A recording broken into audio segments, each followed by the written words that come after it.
आदमी ने अचानक जमीन पर एक रस्सी देखी। वह सावधानी से उसे और कुरेदता रहा और हैरानी की बात है कि धीरे धीरे वहां से बड़ी बड़ी सुनहरी चीजें दिखने लगी। वह तुरंत खुशी से झूम उठा। उसे लगा कि उसने सोना खोज लिया है। लाओहे इतना डर गया कि उसका चेहरा काला पड़ गया।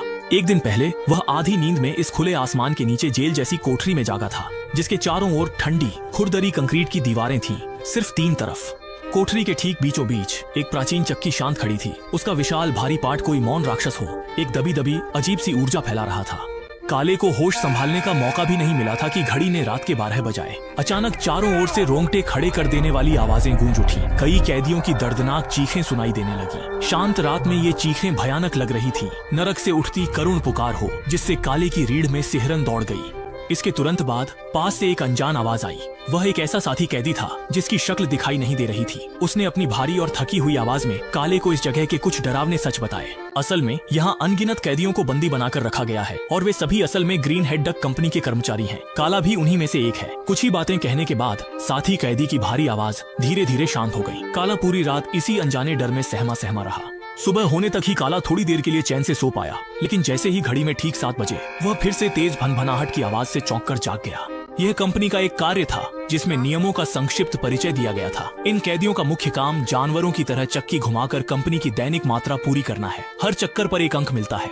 जो बुनियादी मात्रा पूरी नहीं कर पाता उसे सजा मिलती है। अगले दिन की मात्रा दोगुनी हो जाती है और फिर भी पूरी न होने पर उसे बाहर कर दिया जाता है। कंपनी अंतिम स्थान वाले को बाहर करती है। चूंकि कैदियों को अपनी या दूसरों की मात्रा अंकों की जानकारी नहीं होती, वे बस ज्यादा से ज्यादा अंक जुटाने की कोशिश करते हैं। अंत में सबसे कम अंक वाले को कंपनी बाहर कर देती है। जहाँ तक इस बाहर किए जाने का सवाल है, काले ने इसके बारे में गहराई से सोचने की हिम्मत नहीं की। वह जानता है कि यह मौत से भी कहीं ज्यादा भयानक अंजाम होगा। क्योंकि काला नया है, इसलिए पहले दिन का उसका कोटा सिर्फ 50 अंक था। काला कोई लापरवाही नहीं कर सकता था। उसे बस चक्की घुमाकर ही अपने जीने का मौका कमाना था। लेकिन यह चक्की उतनी आसान नहीं थी जितनी सोची थी। शुरू में जब काले ने उसे धक्का दिया तो वह बिल्कुल नहीं हिली। उसे पूरी ताकत लगानी पड़ी, तब जाकर चक्की थोड़ी हिली।